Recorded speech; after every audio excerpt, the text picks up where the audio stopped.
ქალბატონი თამარ არღვლიანი ნაციონალური მოძრაობის მიერ და ხელით მოკლული დავით ცინდელიანის დედა.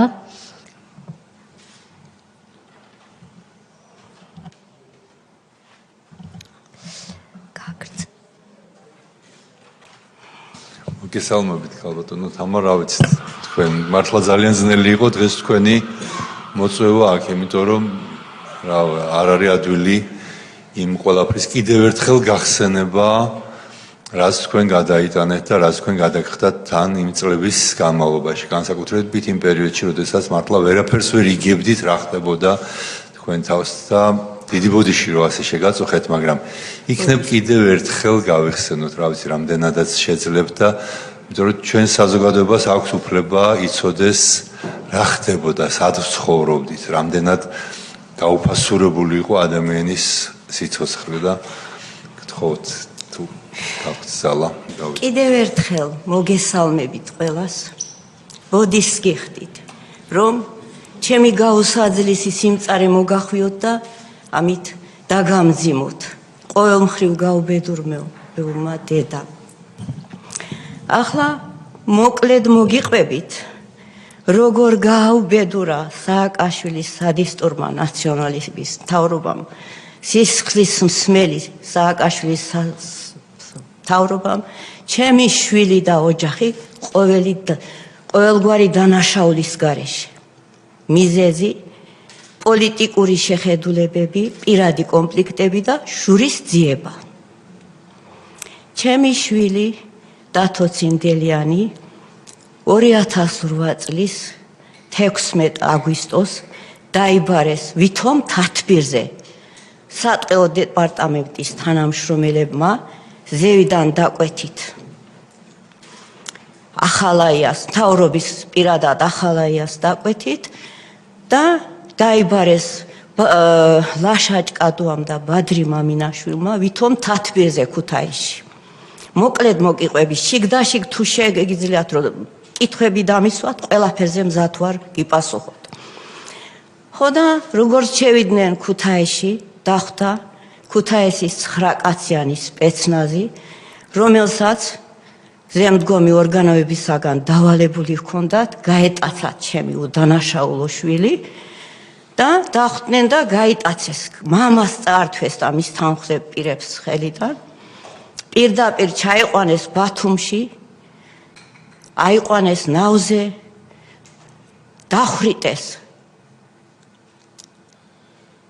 სამხილ ის რო არ ყოფილიყო მტკიცება, ბეტონის ფილები გამოაბეს. ზღვაში გადააგდეს, ზღვაში ჩაძირეს, ზღვის ბინადრების ლუკმა გამიხადეს. ჩემი შვილი გვამიც არ მაღირსეს დასამარხად. ახლა ძალიან მწვენია შვილის ქება. თავიდან 2 შვილი მყავდა და მე პედაგოგი ქალი ვარ და ისევ ზრდიდი შვილებს, რომ სამშობლოს პატრიოტები ყოფილიყვნენ. ჩემი შვილი დათო ცინდელიანი განსაკუთრებული იყო, არ მწვენია ვინც ახლა მემისმენს, გინდა ჭუბერელი იყოს, გინდა უნივერსიტეტელი ამხანაგი იყოს, გინდა ლექტორი იყოს, იმას წინაშე რომ გამორჩეული იყო დაბადებიდან. როგორც ბავშვობიდან იყო ნიჭიერი, სწავლის მოყვარე, შრომის მოყვარე, უაღრესად წესიერი, ბავშვობიდანვე დაიწყო ლექსების წერა, კარგად ხატავდა, მისი ლექსები იბეჭდებოდა საბავშვო ჟურნალ-გაზეთებში და დიდ მოწონებასაც იმსახურებდა. წარჩინებით დაამთავრა ჭუბერის საშუალო სკოლა. იმავე წელს ყოველგვარი პროტექციის და დახმარების გარეშე ჩაირიცხა თბილისში ივანე ჯავახიშვილის სახელმწიფო უნივერსიტეტში ისტორიის ფაკულტეტზე დიპლომატიის განხრით. აქაც ბევრს მუშაობდა თავის თავზე. ჩართული იყო უნივერსიტეტის ყოველგვარ საზოგადოებრივ საქმიანობაში, სამეცნიერო წრეებში. მისი ნაშრომები ძალიან მოწონებას იმსახურებდა და შევიდა უნივერსიტეტის ოქროს ფონდში. სტუდენტობის პირველ დღეებიდანვე ჩაება ეროვნულ მოძრაობაში, გამოდიოდა მიტინგებზე, საკუთარი აზრი გააჩნდა ეროვნულ მოძრაობასა და მის ლიდერზე ზვიად გამსახურდიაზე, სადაც დიდ მოწონებას იმსახურებდა. 2000 წელს წარჩინებით დაამთავრა ჯავახიშვილის უნივერსიტეტი და კარგად ფლობდა უცხოენებსაც. დღე და ღამეს ასწორებდა მეცადინეობაში. დიდი სურვილი ჰქონდა მუშაობა დაიწყო თავის პროფესიასთან შესაფერი სამუშაოზე. ვის არ მიმართა? დიდხანს უმუშევრადაც იყო. იმ დროს ვაკანსიები გამოჩნდა ზუგდიდი სამეგრელოს სვანეთის გუბერნატორ გიგი უგულავას გუბერნიაში ვაკანსიები იყო. ტესტირება კარგად ჩაიარა, მაგრამ მოთხოვნა არ დაუკმაყოფილეს. განცხადებით მიმართა სააკაშვილსაც, სტუდენტობის პერიოდში კარგად იცნობდა სააკაშვილი და ამ იმედი ჰქონდა, რომ დაუკმაყოფილებდა მოთხოვნას, მაგრამ იმისგანაც უარი ეთქვა. იძულებული გახდა თავის პროფესიასთან შეუფერებელ სამუშაოზე სატყეო დეპარტამენტის რენიჯერად დაეწყო მუშაობა სატყეოში. აქაც პირნათლად ასრულებდა მის მოვალეობას.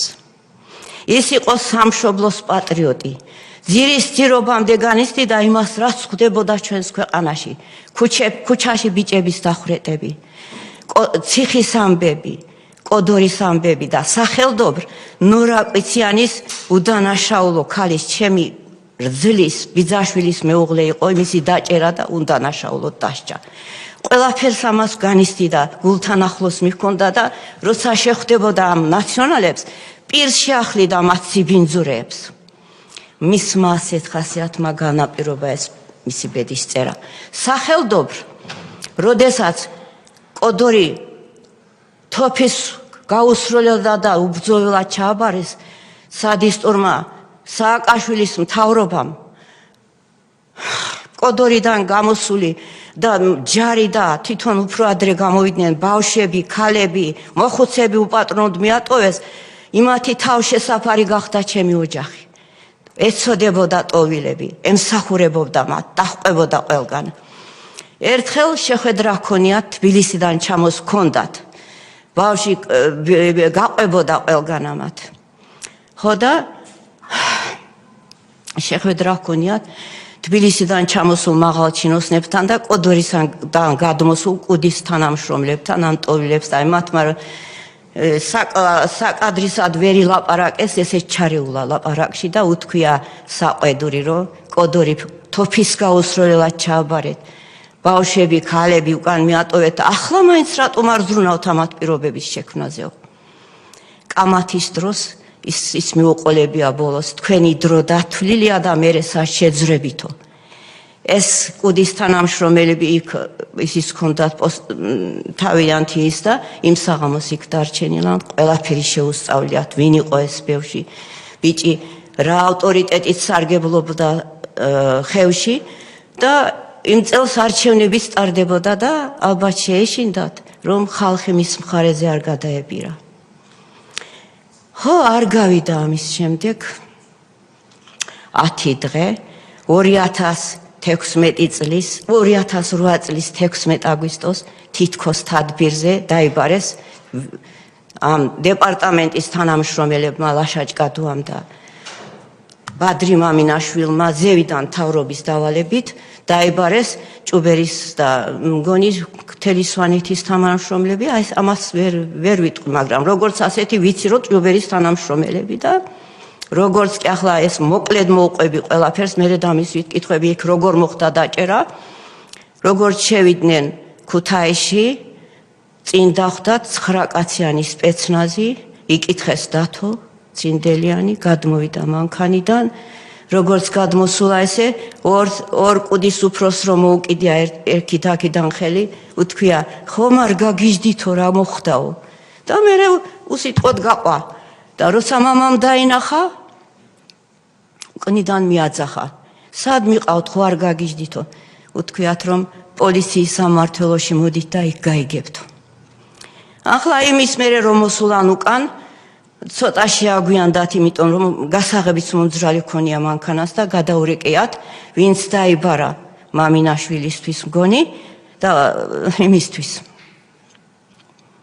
ლაშაჭკადუასთვის ისინი ეს ამბავი რო გაიგეს, გაქცეულან თბილისში.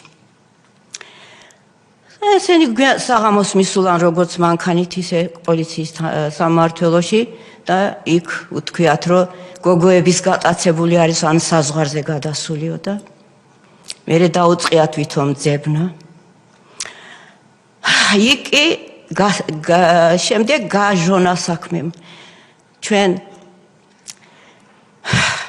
ჩავრთეთ ხელად ჩვენი კეთილი პატიოსანი სახალხო დამრცველი სოზარ სუბარი დღე დაღამე მოსვენებას რომ არ ვაძლევდი თელ თავის ძალისხმევას არ მიშურებდა ამ საქმის გამოძიებისთვის მაგრამ ვერაფერ შედეგს ვერ ვაღწევდი მე ცოცხალი მეგონა არ მეგონა რომ იმას სასიკვდილოდ გაიმეტებდნენ უდანაშაულოთანაც დიდ მადლობას მოგახსენეთ და ბოდის გიხდი შვილო დღე დაღამე მოსვენებას არ გაძლევდი და თელ თქვენს ძალისხმევას არ იშურებდით და გვერდში მოგდგომოდით მაგრამ ვერაფერს ვერ ხვდებოდი მაშინ იქ გასკდა საქმე რომ ერთი დასწამე შპიონაჟი რაც ახლოსაც არ არის ჩვენს ოჯახსთან და იმასთან ის იყო სამშობლოს პატრიოტი აგერ სურათიც მაქვს სტუდენტობის პერიოდში ლარსის საზღვარი რო გადმოკვეთეს რუსებმა როგორ სათავეში ჩაუდგა ამ მოძრაობას და ლარსის საზღვარი უკან რო გააწევინეს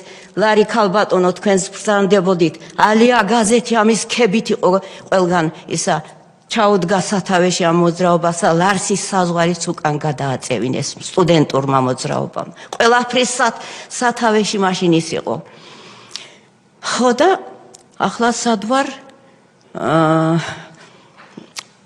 ხო და არაფერი ის არ ქონდა შპიონაჟი დასწამეს იქ მაგარი ზეწოლის ქვეშ გასკდა იქ ამბავი გავიგეთ რომ ერთი შენობიდან მეორეში გადაუყანიათ იქ შპიონაჟი რაც არ იყო ის აღიარებდა და საღამოს დაახლოებით ასე 5 საათი რა საათები არ ვიცი 5 საათი იქნებოდა დაახლოებით ასე ჩემი იმით მაქვს წაკითხული ჩაუბარებიათ თბილისიდან წამოსული სამკაციანი სპეცნაზისთვის რომლებსაც ახალაიას ბრძანებით დავალებული ჰქონდათ ჩაეყვანათ თბილისში მიყავდათ ღამე მოკლედ მოუყევი ახლა ყველაფერს და გზაში მაშინ ტანკები ხო იდგა და შემოვლითი გზებით მიდიოდნენ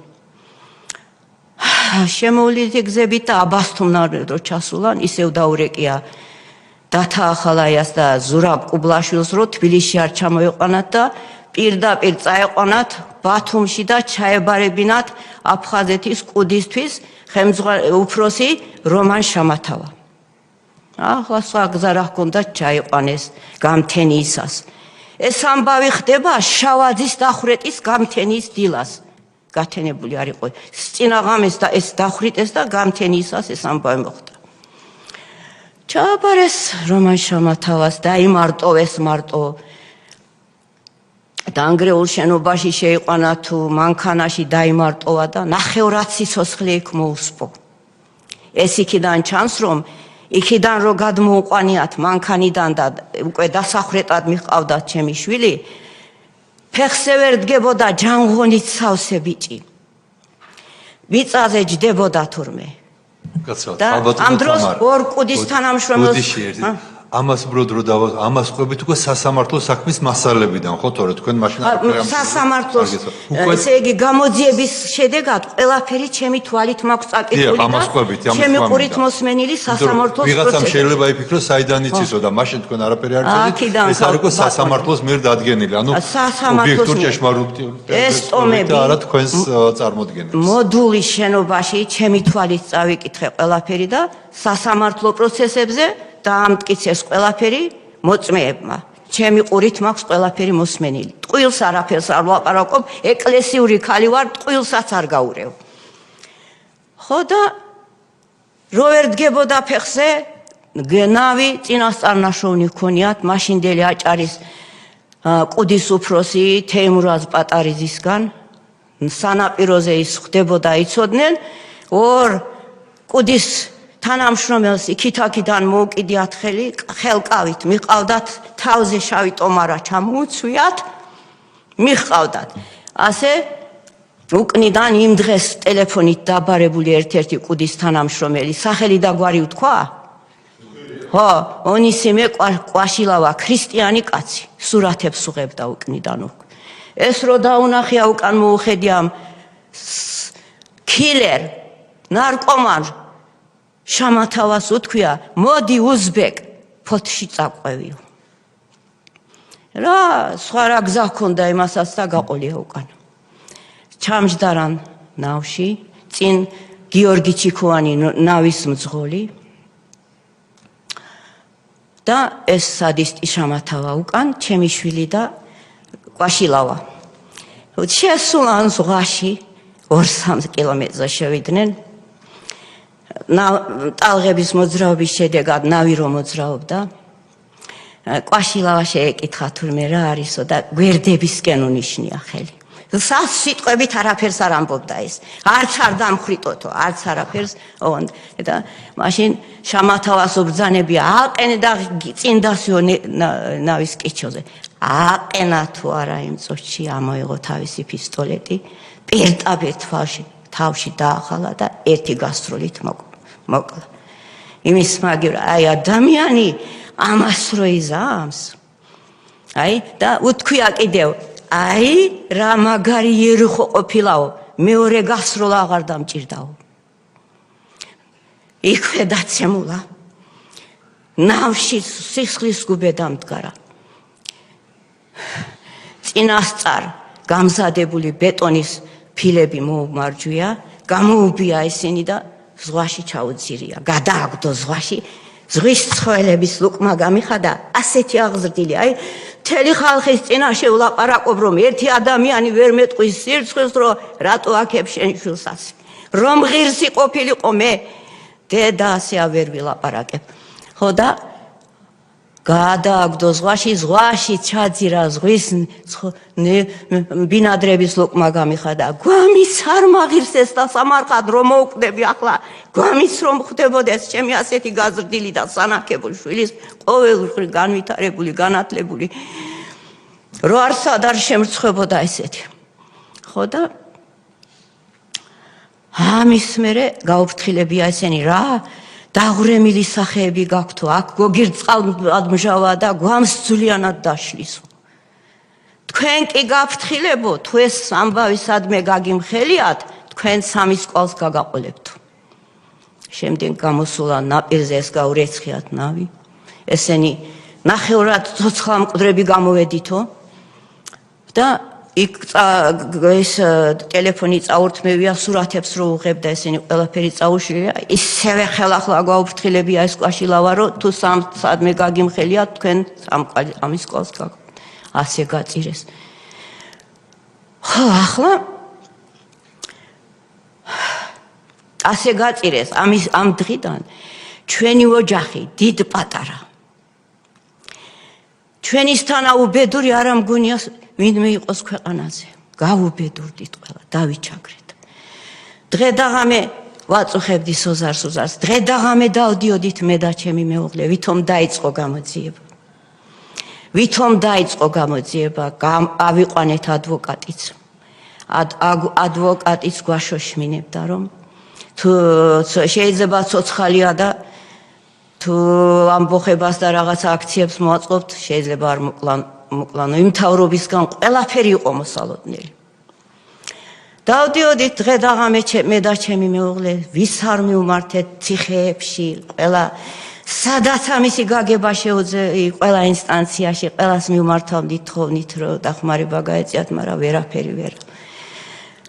მთელი სვანეთი იყო ამბოხებული. და ჩამოვიდნენ ჟურნალისტების ერთი ბრიგადა, დახვდათ აქ სვანები და სთხოვეს, რომ საჩქაროდ გამოეკვლიათ რა მოხდა. და როცა ჩამოვიდნენ იმაში თბილისში, შინაგან საქმეთა სამინისტროში მივიდნენ, შეხვდნენ ვანო მერაბიშვილს. იმან გაიკვირვა, ვინ არისო დათო, ვითომ. ხო და იმ დღესვე სურათები გამოაქვეყნეს გაზეთებში, ცენტრალურ ადგილებში, ვითომ ეძებდნენ, ანონიმურობასაც პირდებოდნენ, ვინც იმის ადგილ სამყოფელს ეტყოდა და 10,000 ლარის იმასაც დაუნიშნავდნენ. ასე მოგვატყვილეს. მერე კიდევ ეძებდით, საცხაი მედიც მქონდა, ბატონ მასოზარმა იცის როგორ მცხენი ამის წინაშე რამდენს ვაწუხებდი ცოცხალს ვეუბნებოდი ცოცხალი ასე და გახსნეს მისი Facebook-ი მისი სიტყვების მსგავსი ისინი ამოიღეს და ერთ ნაცნობ გოგონას გამოუგზავნეს Facebook-ის წერილი რომ ჩემო ხათუ მადლობელი ვარ რომ არ დამივიწყე მე კარგად ვარ ამჟამად ერთ-ერთი ახლობლის კონსპირაციულ ბინაში ვცხოვრობ ჯანმრთელობის ხრივ კარგად ვარ ესე იგი ჩვენ რო დავეშოშმინეთ მთელი სვანეთი გვერდში გვედგა ხალხის ნაკადი არ ცხრებოდა ყველა ეთხოვდა ამის დროზე გამორკვევას რო დავეშოშმინეთ რომ არ აგვეტეხა ამის გამო აი ამის შემდეგ მე შევხვდი მამინაშვილს ერთი კვირა ვიყავით ჩამოსული მე და ჩემი მეუღლე სად არ ვეძებდით და ვურეკავდი არც ისა ჭადვა ხდებოდა არც მამინაშვილი ბორჯომში არიანო წასული ხანძრის ჩასაქრობად და მე დაურეკე ბოლოს მამინაშვილს და უთხარი თბილისიდან ცოცხალი არ წავალ თქვენ თუ არ შემხვდებით და თქვენ თუ არ შემხვდებით ტელეფონზე ღამით შევხვდი თავის კაბინეტში სატყეო დეპარტამენტში და მაგიდის ქვეშ ჩოქებით დავვარდი ხელკავით დავყავდი მაშინ ხალხს თორე ნორმალური სიარულიც არ შემეძლო და თხოვე მამინაშვილს რომ არსად არ გაგიმხელ მეთქი ოღონდ მითხარი ვის მიერ არის დაყვანილი რო გვეუბნებოდნენ გოგოების გატაცებული საზღვარზე გადასვლა და მითხრა მე არაფერი არ ვიციო თუ არ მიჯერებო ჩემ მოძღვართან წამოდი და იქ დაგიმტკიცებო როცა მოძღვარი ახსენა მეც ეკლესიური ვიყავი და დაუჯერე მაგრამ როგორი დასაჯერებელია თვითონ დაიბარა და კარგი ამის შემდეგ შევხვდი მამინაშვილის ვის არ შევხვდი რომელ ინსტანციაში არ ვიყავი ყველას თხოვდი დახმარებას მაგრამ პასუხი არავისგან ერთ ადგილას ახლა კარგად არ მახსოვს შევედი და ვითომ ქუთაისში არისო ესეც მითხრეს ამით დამაშოშმინეს შემდეგ შევხვდი ორჯერ სააკაშვილს ჩემი განცხადებით ყველაფერი მოვახსენე ვისი დავალებით ჩამოვიდა ქუთაისში რომელ ადგილას იყო ბანკის წინ ვიდეო თვალიც იყო დამონტაჟებული ესენი ყველაფერი მოვახსენე ქუთაისის სპეცნაზმა რო აიყვანა ისიც უთხარი ყველაფერი მე ისიც გასკდა იქ ვიცოდი რომ თბილისის სპეცნაზს გადააბარეს მაგრამ მითხრა იმან სააკაშვილმა ორჯერვე მითხრა რომ ისაო აუცილებლად დაგეხმარებიო და იმისი გამომძიებლების მეშვეობით გაიგებო ურეკავდით მივდიოდი ჩავდიოდით ქუთაისში და ისინი გვეუბნებოდნენ ისევ რომ ცოცხალია და დაგიბრუნდებათ ცოტა ხნის შემდეგ ისიც გავიგეთ ერთი ხნის შემდეგ რომ აი გასკდა რაღაცა შიგნიდან რომ დათო მოკლული იყო აფხაზეთის ყუდის უფროს რომან შამათავას მიერ მაგრამ სად როგორ და რა ეს არ ვიცოდით მაგრამ ამასაც ვერ ვამხელდით იმ სადისტური მთავრობის ხელში რომ ჩვენც და ის მოწმეებიც არ მოესპოთ გვეშინოდა ამისი ჩვენ დასაბედნიეროდ და მთელი საქართველოს მოსახლეობის საბედნიეროდ როგორც შეიცვალა ეს სისხლის მსმელი სადისტური მთავრობა და ხელისუფლების სათავეში მოვიდა ჩვენი ოცნების მთავრობა ბიძინა ივანიშვილის ღარიბაშვილის მაშინდელი მთავრობა სამხილი ჩვენ მივეცით და ყველაფერი გამოიძიეს სად როგორ როდის ვინ და დიდ მადლობას მოვახსენებ ყველას დაწყებული მთავრობიდან დამთავრებული გამომძიებლებით ყველას რომ ვინც ამ საქმეში ჩაერია და ყველაფერი ისე გამოიძიეს როგორც იყო და კვლელს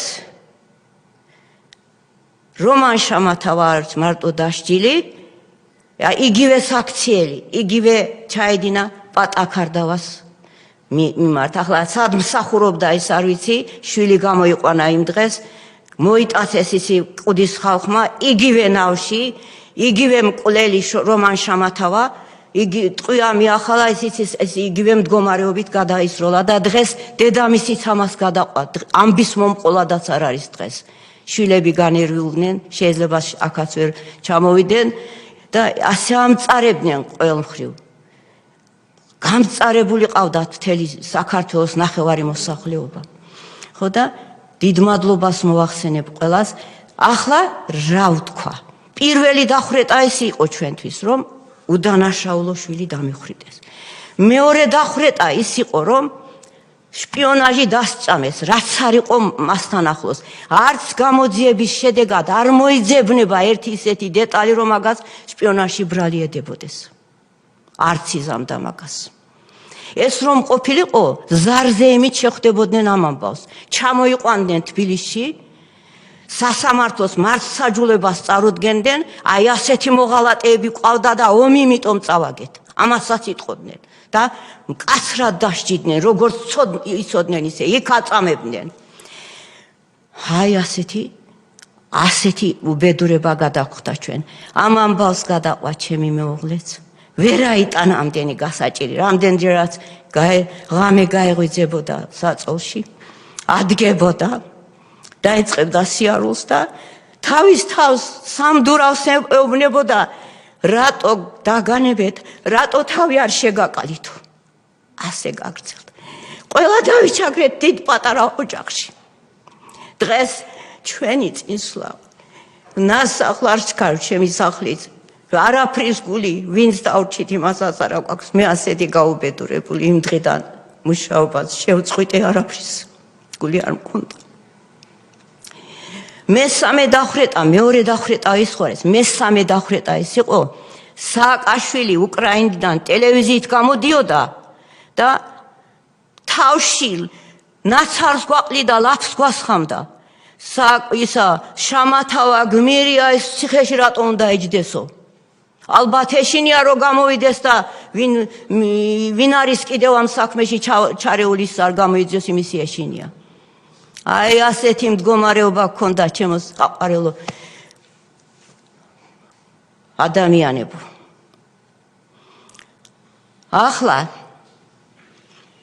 ახლა გამოვტოვე რამე.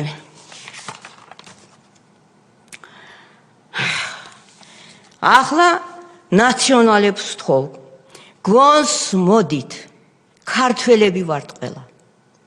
შეადარეთ ერთმანეთს მაშინდელი მდგომარეობა და ახლანდელი მდგომარეობა. სიტყვის თქმისთვის ადამიანებს როგორ ანადგურებდნენ, როგორ ხრეტდნენ სამართლიანობისთვის. ერთად დავგმოთ ის ბოროტი სადისტური მთავრობა და გვერდში ამოუდგეთ ამ მთავრობას, რომლისგანაც ბევრ სიახლეებს ხედავთ, ბევრ წინსვლას ხედავთ, პირველ რიგში მშვიდობას, მერე ყველგვარ წინსვლას, ვენდობით ყველა, იმიტომ გაიმარჯვეს არჩევნებზეც, რომ ხალხი მათკენ არის, ბევრ სიახლეებს ხედავთ. მადლობას მოვახსენებ ყველას, ვინც საქმეში კეთილად ჩაერია, ბევრი მისი ძმაკაციც, ბევრი ჟურნალისტიც.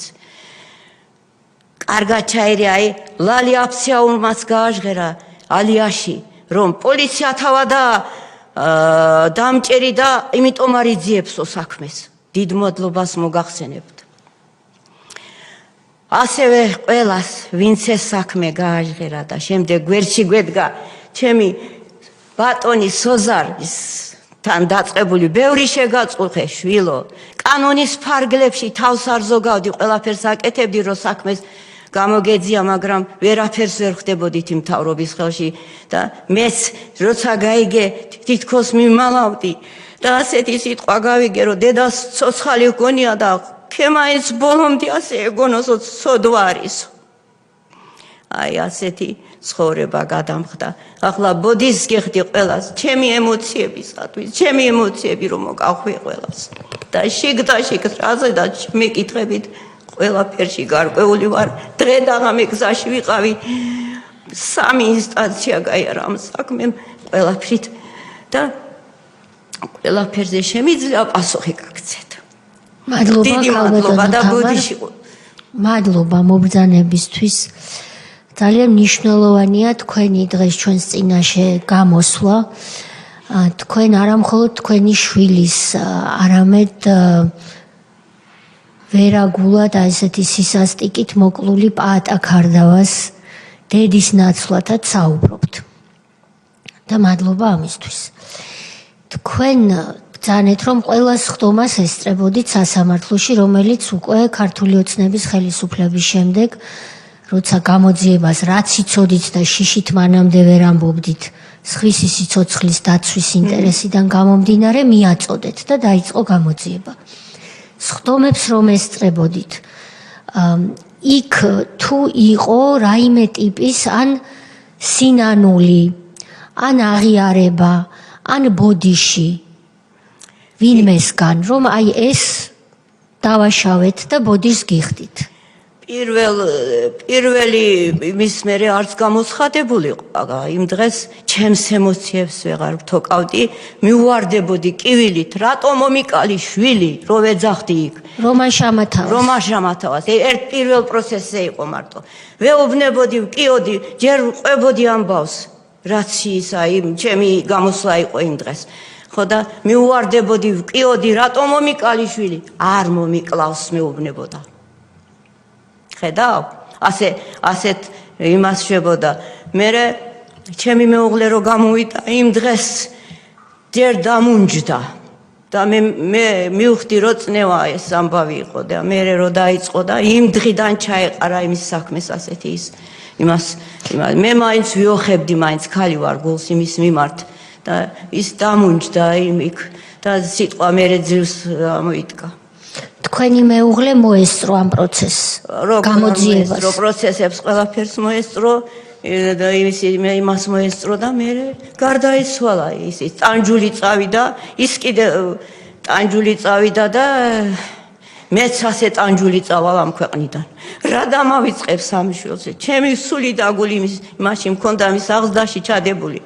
კვირაში ერთხელ ჩამოვდიოდი ყოველ კვირაში, როცა სტუდენტი იყო, იმ ხელახელ შეწყობა მინდოდა, რომ იმდენს მეცადინეობდა, რომ არ დასუსტებულიყო.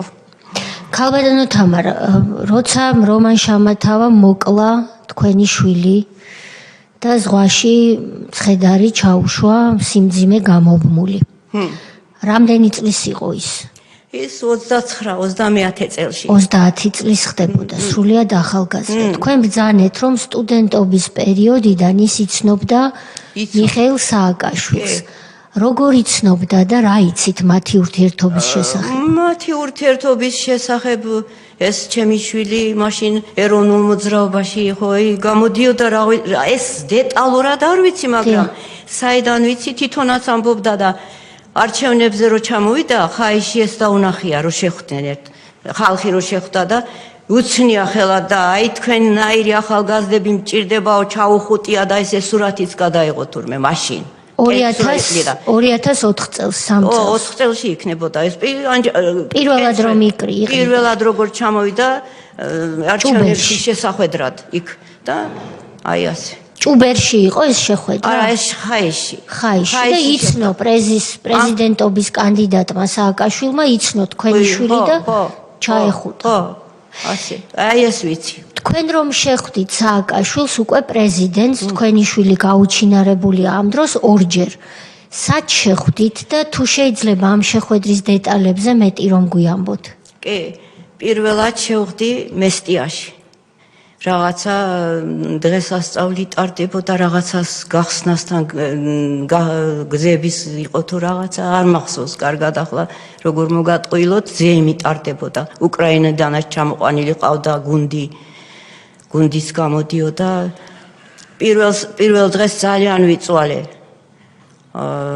სასტუმროში იყო და იმ სასტუმროსაც არ მიმხელდნენ, რომელ სასტუმროში იყო, რომ შევხვედრილი ვიყავი, ძალიან გამიჭირდა. ბოლომდე საღამომდე ვიყავი და ვერაფრით ვერ მოვახერხე, თვითონ ისვენებდა და აღარ შემხვდა პირველ დღეს. მეორე დღესაც არა და ზეიმზე მივედი. იქ და მის გვერდით დავდექი. და ის დაცვა რო იყო თავისი თვითონ და ეს დაცვა იქიდან იმათ გვერდით დავდექი, მივაღწიე იქამდე ძლივს ამდენ ხალხში, შევაღწიე ჩემი განცხადებით და მოვახსენე ასეთი გაჭირვებული დათო ცინდელიანის დედა ვარ ერთი ორი სიტყვა მომისმინე, აგერ განცხადება ხელში მაქვს და მიითხრა რომ ამის დაცვის ვიღაცა იყო თავისი დაცვა, ამას გადაეციო განცხადება. პირველი ეს იყო. მეორე ჭუბერში მოვიდა. რაღაცის გახსნას აპირობდნენ იქ გზების თუ რაღაცა და იქ ხოჩეოდა ხალხი გამოივლიდა, ხელს ართმევდა ყველას და იქ არ მომცეს დაცვამ საშუალება რომ პირდაპირ და ჩემთან რომ მოვიდა ხელით დავიჭირე და ყველაფერი მოახსენე. აგერ განცხადება მაქვს, ერთი განცხადება მოგეცი, მეორე აგერა მაქვს, არაფერი რეაქცია შენგან არ იყო მეთქი, ხო და დაცვას მიეციო, იქაც ის მითხრა და დაცვას გადავეცი. და იმ განცხადებაში ყველაფერი იყო აღნიშნული, ვინ დაიბარა, სად აიყვანეს, ვიდეო თვალიც იყო დამონტაჟებული, ვინ აიყვანა, ყველაფერი როგორი იყო და თუ ვინ იყო, ეს ყველაფერი მოახსენე, მაგრამ არავითარი რეაგირება იმის იგივე პასუხი მივიღე, ცოცხალი არ დაგიბრუნდებათ. როცა გაესაუბრეთ, თქვენ უთხარით, რომ თქვენ იცნობდით ჩემ შვილს და ასე შემდეგ, შეახსენეთ ვისი? კი, ეს უთხარი, მაგრამ მომისმინა თუ არა, ახლა ტყუილს მე ეკლესიური ქალი ვარ, არ ვიტყვი. ხმაურიც იყო, თქვენ იცნობდით ამას, როგორი სტუდენტი იყო სტუდენტობის პერიოდში. ეს უთხარით. ეს კი, ეს უთხარი, მაგრამ მომისმინა ისეთ მდგომარეობაში იყო თვითონაც. მომისმინა თუ არა, არ ვიცი, ხმაურიც იყო ახლა იქ რო შევხვდი და აქ ყველაფერი ჭუბერში ყველაფერი აუხსენი, ახლა ასე ხელით რო დავიჭირე, სანამ არ გაუშვი, სანამ მოვესაუბრე და მითხრა რომ განცხადება იმას ჩააბარე დაცვას. გასაგებია. კითხვები თუ გაქვთ, ბატონი სოზარი. ალბათონთან, მაგრამ ეს შამათავა გმირიაო რომ გამოაცხადა სააკაშვილმა მესამედ მაშინ მომიკლა შვილო. ეს მარტო სააკაშვილმა არა, კამპანია ჰქონდათ მთელი წლების განმავლობაში ნაციონალურ მომავალ. მთელი კამპანია ჰქონდათ ამ ადამიანზე, რომ ეს არის გმირი და ეს არის მათი სახე და მათი სახე ნამდვილად არის. და დღემდე პერიოდულად ახსენებენ ხოლმე. ეხლა ერთი კითხვა მინდა, ეგეთი კითხვა კი არა, გაგახსენოთ ეს ამბავი. რამდენჯერაც თქვათ დაარეკავდით, შევხვდებოდით ერთმანეთს, გადავწყვეტით, რომ რაღაც ბრიფინგი ჩაგვეტარებია ამ ამბავზე, უფრო მეტი გვეხმაურა ვიდრე თქვენ კი მაქსიმუმს აკეთებდით, მაინც უფრო მეტი რო გაგვიკეთებია, იწყებოდა თქვენთან რეკვები, გახსოვთ ალბათ ეს, ხო? იწყებოდა რეკვა, რომ არის ცოცხალი და ეხლა თუ ხმას ამოიღებთ, ეხლა თუ ზედმეტ იხმაურებთ, შეიძლება ვეღარ ნახოთ თუ თვითონ ადვოკატიც გვეუბნებოდა. ვინ იყო ეს ადვოკატი? ადვოკატი იყო მანანა ჩხეტიანი. იმას ეუბნებოდნენ, რომ ცოცხალია. ო, ასე გვეუბნებოდა ჩვენ, რომ ცოცხალი არისო და ახლა ნამეტან თუ ახმაურდებითო, შეიძლება თქვენ შეეწიროთ და მთელი ამბოხებული იყო მთელი სვანეთის მოსახლეობა ითხოვდა ამ ამბის დროზე გარკვევას. და ამით ცდილობდნენ, რომ ეს ხმაური ამით დავეშოშმინეთ ჩვენ, რომ ვითომ ცოცხალი არის და თუ ახმაურდებით, მაშინ გაწირავენ და დახრეტენ. ყველაფერი მოსალოდნელი იყო მთავრობისგან. ამიტომ მეც მჯეროდა. ახლაც მიკვირს როგორ გაწირეს, როგორ ასეთი ადამიანობა, სადისტორი, სისხლის მსმელი მთავრობა. ბატონი ალუ და ბატონი ილია.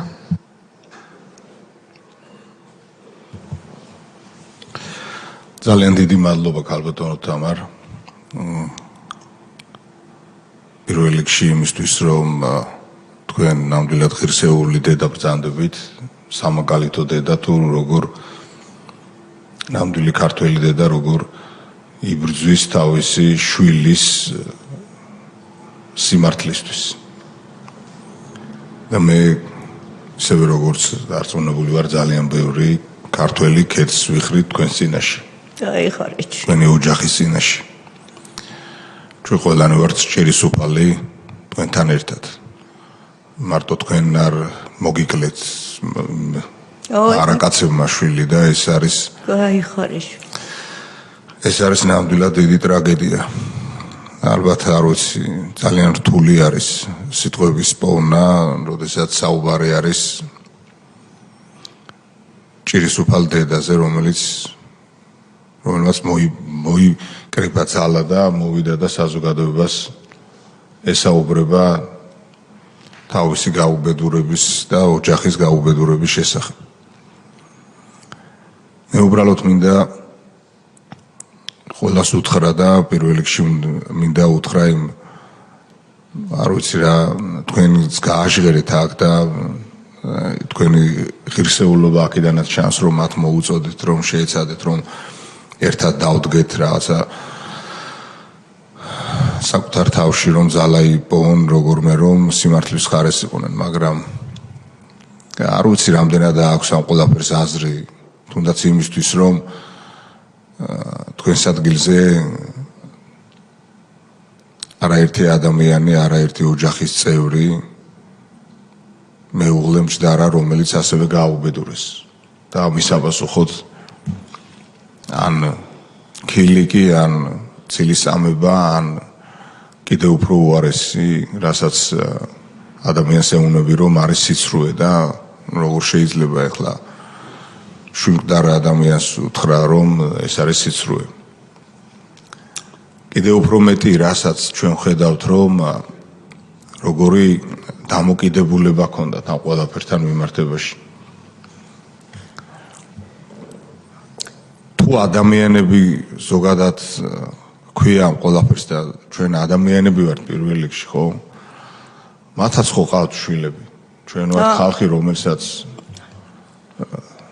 იქნება ვეფხვის დედა ჩემზე მაგრათა სტირისო ხო არც ეს ესმით არც ეს წაუკითხავთ არც ეს შეგონება სმენიათ თქვენ არაერთხელ ბრძანეთ რომ ქრისტიანი ადამიანი ვარ და ხაზე გაუსვით ამას და ეს ქრისტიანობა სიყვარულია პირველ რიგში სხვა არაფერი არ არის და დაფიქრება არის ჩაფიქრება არის საკუთარ თავთან მიმართებაში რომ ჩვენ სიყვარულს უნდა ვემსახურებოდეთ და სხვა არაფერი და დედაშვილური სიყვარული ხომ წარმოუდგენლად და განუზომლად დიდი არის ძნელია სიტყვების პოვნა უბრალოდ მე ჩემ კოლეგებსაც წეგან ერთი რამ უთხარი რომ არ ვიცი რაღაც გვაქვს ალბათ დასაფიქრებელი და გასაკეთებელი იმისა რომ ამ ბოროტების ასეთი ბოროტების დაშვება არის წარმოუდგენელი ჩვენ არ გვაქვს სხვა უფლება ქალბატონო თამარ ჩვენ სხვა უფლება არ გვაქვს უბრალოდ წარმოუდგენელი არის რომ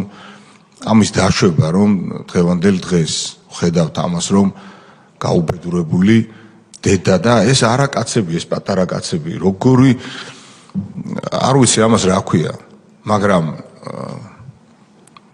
არ ვიცი ჩემ და სამწუხაროდ არის თუ როგორ არის ეგ დიპლომატია არ მაქვს ეს ალბათ ბევრმა იცის საჯარო გამოსვლებიდან და ალბათ ახლაც არ ვიქნები გამონაკლისი თუ ვიტყვი იმას რომ არ შეიძლება ამ ყველაფერთან მიმართებაში ჩვენ უბრალოდ ვიყოთ ის რომ უბრალოდ შევშფოთთ და ან რაღაც მწუხარებით შემოვიფარგლოთ ამას სჭირდება მოქმედება ხას უსმევ არა ქმედება არამედ აქტიური მოქმედება ჩვენი ყველას ვალი არის თქვენ წინაშე თქვენაირი ოჯახების ეს თქვენი ოჯახი ხო სიმბოლო არის ჩვენ ყველანი თქვენაირი ოჯახის ეს ყველას ოჯახში მივიდოდა ეს ყველაფერი ამიტომ ჩვენ ყველანი ჭირისუფალნი ვართ ჩვენ უნდა გითხრათ თქვენ პატიება და უნდა გითხრათ რომ ჩვენ როგორმე არ ვიცი ძნელი არის მართლაც სიტყვების პოვნა რომ შვილმკვდარ ადამიანს დედას უთხრა ის რომ მე მაპატიე ჩვენ ყველამ უნდა გითხრათ იმიტომ რომ თქვენ დედა რომელიც აი ბოლო ძალებს იკრებდით იმისა რომ გეპოვათ სიმართლე მე როგორი გულდასმით გისმენდით და მიუხედავად ასეთი სიმძიმისა თქვენ როგორი დაწყობილად საუბრობდით იმას რომ თუ ღირსი არის დასაჯე მართლმსაჯულების წინაშე წარსდგეს და გააგებინე ქვეყანას რომ აი ეს დააშავა ადამიანმა და როდესაც აი ასეთი ფორმით ხდება აი ამ ყველაფრის გაკეთება შვილის მოკლა გაუბედურება ოჯახის და პლუს ამას კიდე ის კიდევ ათმაგად დიდი ასე ვთქვათ ტვირთის აყიდება რომ თითქოს რაღაც ჯაშობა ღალატი და ასე ზღვარი ეს უბედურება ეს არის მეორე დახრეტა ჩვენთვის ყველა მე მინდა აი თქვენ პატიება გთხოვთ იმისა რომ ასეთ სიმძიმეს სახელმწიფო, იმიტომ რომ ეს სახელმწიფოს წარმოადგენდნენ ჩვენ და სამწუხაროდ. რომ აი თქვენი შვილიც კი რომ ფიქრობდა რომ ესენი სადღაცას აიყვანდნენ და ქვეყანას, როდესაც აი ამ ისტორიის გზაზე იყო ეს ყველაფერი, ხო? რა მივიღეთ ამ ყველაფრიდან გამომდინარე?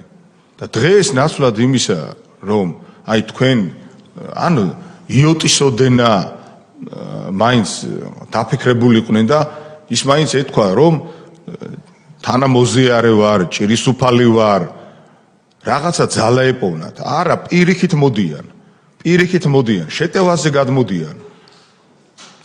და ვიღაცებს გმირს ეძახიან. ხო.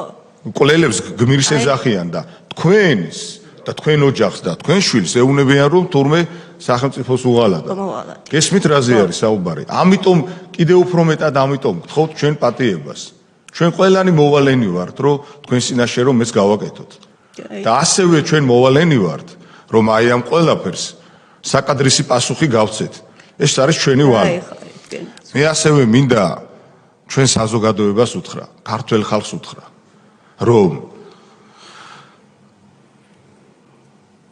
ერთხელ რაღაც აი ბოროტებასთან ბრძოლა რომ დავამარცხეთ და ამის შემდეგ ჩვენ თითქოს და ეს მოვეშვათ, მოვდუნდეთ და თქვათ რომ ეს აღარ იქნება, ესე არ არის მეგობარო. ჩვენ და სამწუხაროდ ასე ყოფილა თურმე. ამას ყოველდღიურად ჭირდება ბრძოლა. ყოველდღიური შრომა გჭირდება აი დღევანდელი დღე და ქალბატონი თამარი, ჭირისუფალი დედა. აი ეს ისტორია შეგვახსენებს ჩვენ რომ ყოველდღიურად ჭირდება აი ამ ყველაფერს ბრძოლა. რომ იმიტომ რომ ესენი ნაცვლად იმისა რომ გამოვიდნენ და თქვა რომ ჩვენ გვაპატიეთ, ან გაჩუმდნენ, ან დადუმდნენ, რაღაცა გააკეთონ. პირიქით შეურაცხყოფას აყენებენ დღენიადად ოჯახს. და სიმართლეს, რაც ყველაზე მთავარი არის. არავის არ უსურვება, აი მტერი რომ მტერი არის, იმას არ უსურვებ. რომ მის ოჯახში იყოს ჭირისუფალი დედა. ტრის ოჯახშიც არავის არ უსურვებ ამას. ჩვენ ყოველ დღე ვიმეორებთ რომ ღმერთმა დააგვიფაროს მათ პატარები ვიყოთ და არაკაცები ვიყოთ და ბოროტები ვიყოთ. მაგრამ გაიაზრეთ ერთი როგორ არის ეგ ამბავი. დედები ხო ყავთ, შვილები ხო ყავთ, ოჯახები ხო ყავთ, რაღაცა ხო ყავთ. და მართლა ბოლოს და ბოლოს რა უბედურება ეს ყველაფერი, ხო? ჩვენი ვალი არის, ჩვენი ვალია და ჩვენ ეს კარგად გვესმის. მე პირადად ძალიან კარგად მესმის და ამიტომ ვიძახი ხოლმე რომ და არა მარტო მე და ამიტომ ვარ ჩვენ უმრავლესობაში. იმიტომ რომ ქართველი ხალხი ღირსეული ხალხი ვართ. ჩვენ და სამწუხაროდ ყველგან გამოერევა ხოლმე თითოეულა პატარა კაცი და არაკაცი, მაგრამ ჩვენ ღირსეული ხალხი ვართ. ჩვენ არ უნდა დაუშვათ რომ აი აქამდე მივიდეთ და ჩვენ არ უნდა ვისმენდეთ აი ესეთ ტრაგედიებს. თქვენ ასეთი სიბერე არ უნდა გქონდეთ. არ უნდა იყოთ ამ დღეში. თქვენ უნდა თქვენი შვილით უნდა გაგეხარათ. და როგორც მინიმუმ თქვენ არ უნდა დაგჭირებოდათ ის რომ ჩემი შვილი მოღალატე კი არ არის, რამე კი არ დააშავა და სახელმწიფოს კი არ უღალატა. ამისთვის არ უნდა დაგჭირებოდათ ძალისხმევა და კარდაკარ ოთარანთქვრივი სიარული.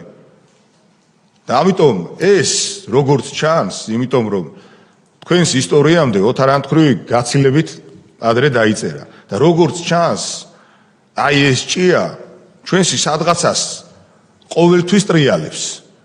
და ჩვენ ამას გულდასმით უნდა ფესვიდანვე უნდა დაუწყოთ ამას ბრძოლა, როდესაც ეს გაჩნდება, იმიტომ რომ აი ასე დღეში არ მივიდნენ. მერე საქმე.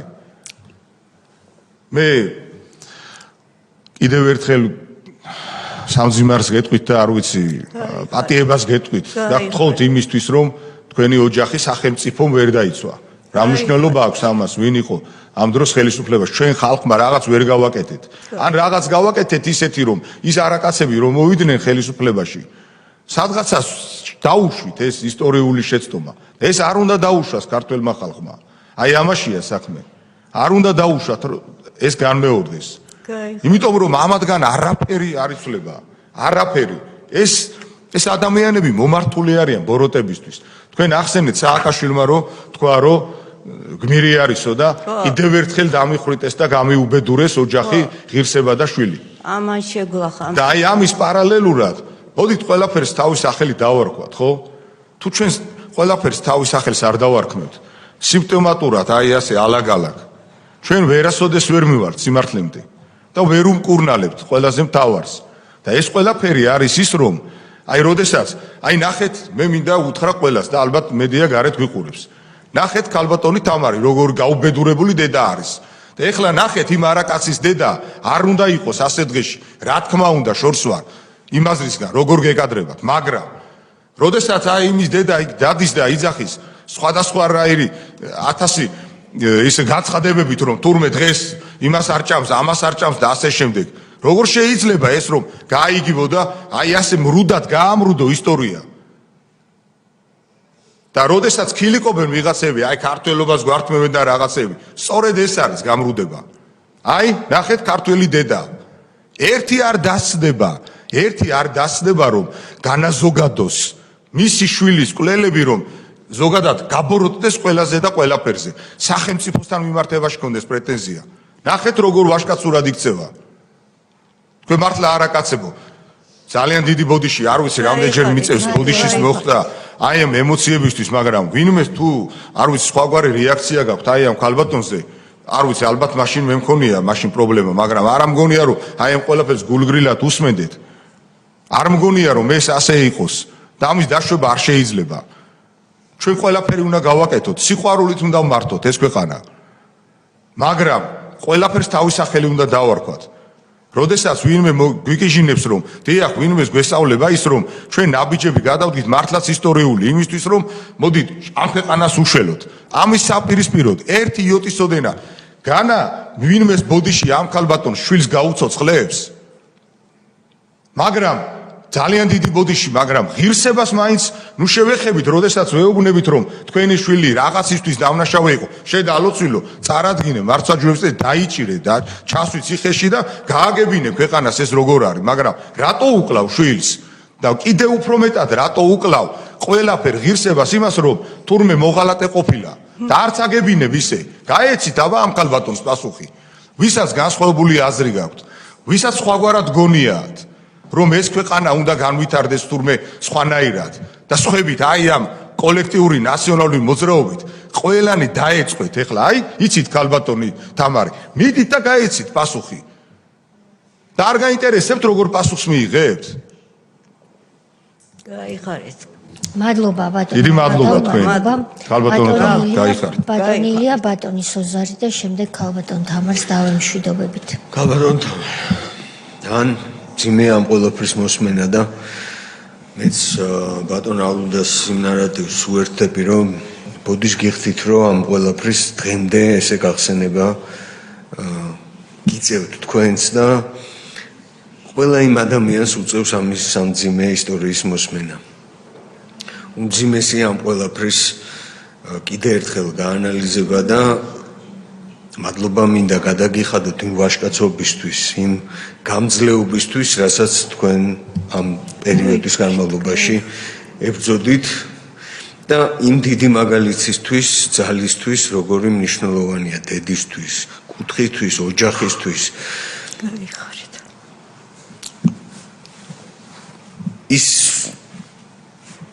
ის რომ ცხოვრებაში სდი შვილს ამაყობ ამ ყველაფრით.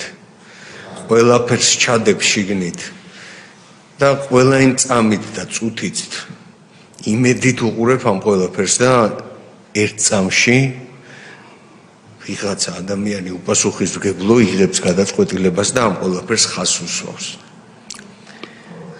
არანაირი პასუხისმგებლობით, აი არა ადამიანური საქციელით და მე ჩემწილ ბოდიშს გიხდით თქვენ რომ დღეს გიწევთ კიდევ ერთხელ ამის ესე გახსენება.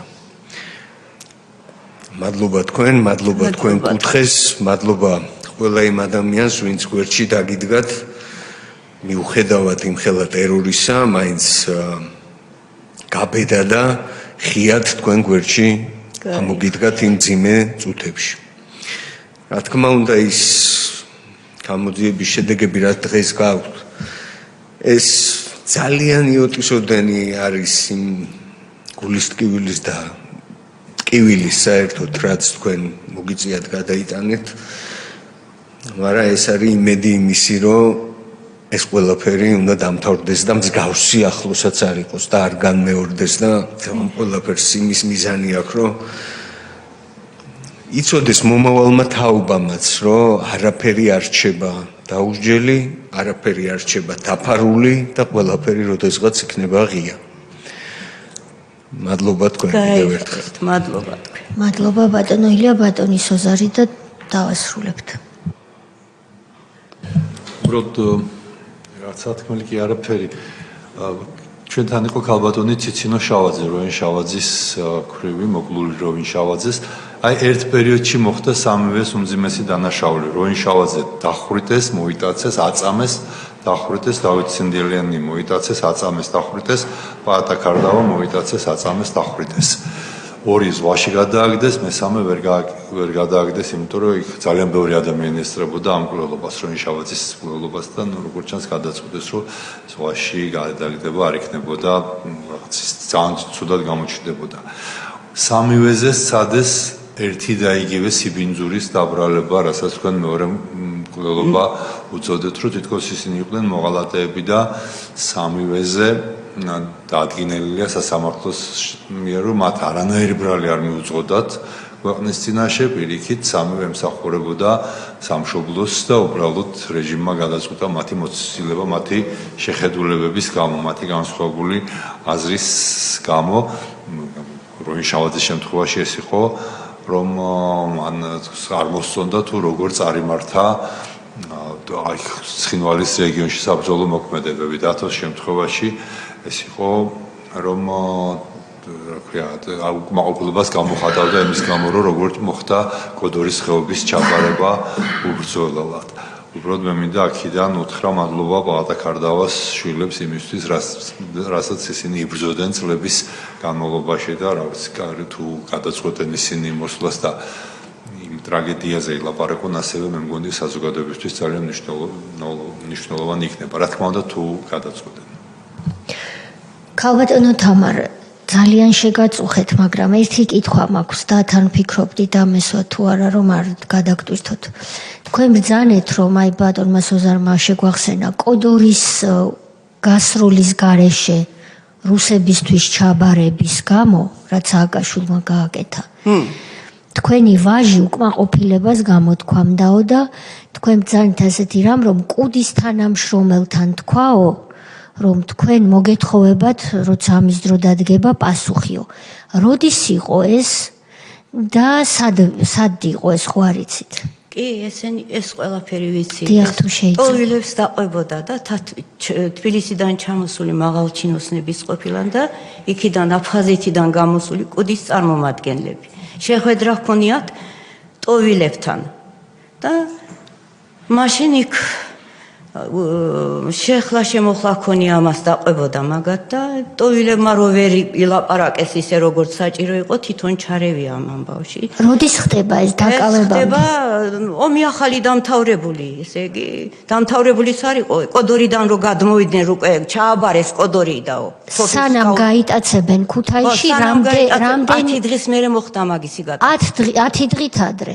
დაახლოებით ასე. საბაბი ეს გახდა სახელმწიფო. ერთი კვირით 10 დღით ადრე. ხო და იქ ეს ჩვენ ყურამდე იმ საღამოს მოვიდა ერთ-ერთ ოჯახში ანსიანების სონია ანსიანი ხო ვიცით და იმათ ოჯახში ყოფილან ტოვილები და იმათ უთქვიათ ვინ არისო ეს ბიჭიო როგორ კარგად ლაპარაკობდაო დღესო იქო ჩვენ სასარგებლოდო ტოვილებისტი და ლოცავდა იმას.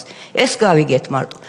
მე ჟურნალი ალია იყო თუ გაზეთ ალიაში გაიბეჭდა რომ იქო ალბათ დათო შეხვდა კუდამოძუებულები რომ გამოვიდნენ და იმათ რომ საყვედური უთხრა ეს გაიჟღერა 2 თვის მერე და მე მაშინ დავკითხე სოფელში მცხოვრებები ყველა და იქ ამბულატორიაც ხო იყო პასიოლოგი რო გვაქვს იქ ლეილა მუშაობდა მაშინ თქვენ მამამ თქვენის მერე ექიმად და ეს გადასხმას უტარებდა თურმე ჩვენ ერთ მეზობელს ხო და ეს ასე ახირებულად რო ლაპარაკობდა ამ კუდის თანამშრომლებთან და თბილისიდან ჩამოსულებთან, მაშინ იმ ქრისტიან ქალს ატი გარდაცვლილია ეს ექიმი, იმას უთქვია გადითო ეს ბიჭი გააჩუმებთო, თორე ამასო დაიჭერენო.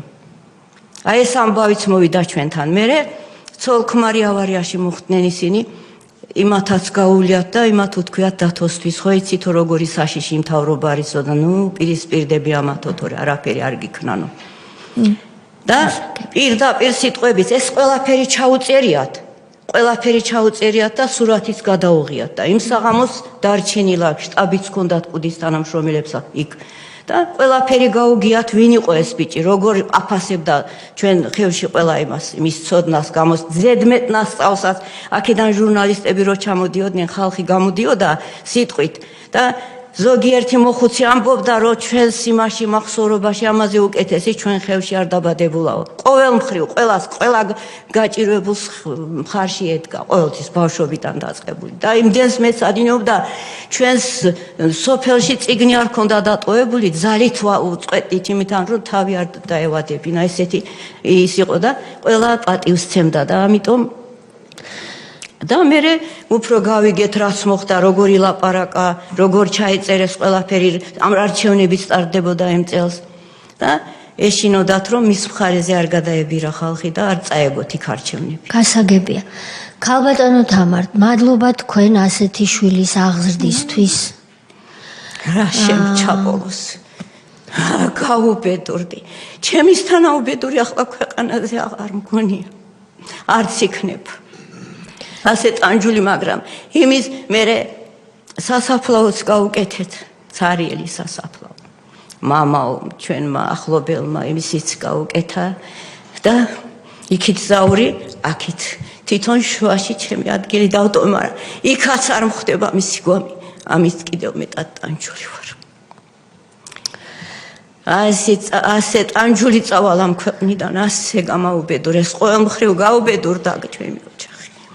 მადლობას მოგახსენებ. მადლობა თქვენ. და ბოდის ვიხდი ასეთი ჩემი გაუსაძლისი სიმწარე რომ მოგახვიეთ. რას ბრძანებთ? მადლობა მობრძანებისთვის. ჩვენ კომისიის დასკვნაში უკვე იკვეთება რომ შეგვიძლია ფაქტებზე დაფუძნებით ვთქვათ რომ ნებისმიერ ადამიანს განსაკუთრებით იმ დროს როცა აგვისტოს ომი უკვე მომხდარი იყო, როგორც კი დააფიქსირებდა ესა თუ ის პირი, მით უმეტეს განათლებული, მით უმეტეს სამხედრო საქმის მცოდნე, განსხვავებულ აზრს ომთან დაკავშირებით. ან უბრალოდ განსხვავებულ აზრს, მას შერაცხავდნენ ჯაშუშად, მოღალატედ. თუ ეს იყო სამოქალაქო აქტივისტი, რუსის მონად და ან კლავდნენ და ზღვაში აგდებდნენ, ან დააკავებდნენ და ციხეში წამებით კლავდნენ. როგორც ეს გააკეთეს სერგო თეთრაძის შემთხვევაში თბილისში. რამდენიმე წლის შემდეგ მას მერე რაც თქვენი ვაჟი მოკლეს და არინდობდნენ არავინ ვინც გაბედავდა და განსხვავებულ აზრს გამოხატავდა. ეს ნამდვილად არის თვალსაჩინო განსხვავება და დასკვნაში ის სავარაუდოდ უკვე ვფიქრობთ მოხდება რომ ისინი არ იცვლებიან, ეს ბატონმა ალუდამაც ეს აზრი გაატარა, რომ იცვლებოდეს ადამიანი და აფასებდეს თავის წარსულ საქმიანობას, ისე როგორც ამას საზოგადოება აფასებს, ანუ უარყოფითად. ის თავად მიიღებდა გადაწყვეტილებას პოლიტიკიდან წასვლის შესახებ, ის თავად მოიხდიდა ბოდიშს და ის არ იტყოდა უკრაინიდან უტიფრად და უსინდისოდ რომ რომან შამათავა, რომელმაც ნავში მოკლა პაარტა ქარდავა, დავით ცინდელიანი, მოაბა სიმძიმე და ზღვაშიც ჩაძირა, ასეთი ადამიანი გმირიაო. რა კი ამას თავად ვერ ახერხებენ, მაშინ ჩვენ უნდა დავეხმაროთ იმაში, რომ ისინი აღარ იყონ პოლიტიკაში. აი ამისთვის ვართ ქართული ოცნების მიერ ეს კომისია შექმნილი და იმედი მაქვს, რომ ამ საქმეს შევძლებთ, რომ თავი დავადგათ. მადლობა თქვენ იმისთვის, რომ ასეთი არ არის წესი, მაგრამ აქ ეს წესი უნდა დავარღვიოთ, გაგაცილოთ 2 წუთი გამოვაცხადებთ ტექნიკურ შემსვენებას და შემდეგ გიორგი ჭოლაძე შემოგზანდება დარბაზში. ქალბატონ ლალის დიდი მადლობა გულშემატკივრობისთვის. ასევე უნდა ითქვას, რომ ქალბატონმა თამარმა ექიმი ახლათან, რომელიც მოსაცდელში გელოდებათ. მადლობა.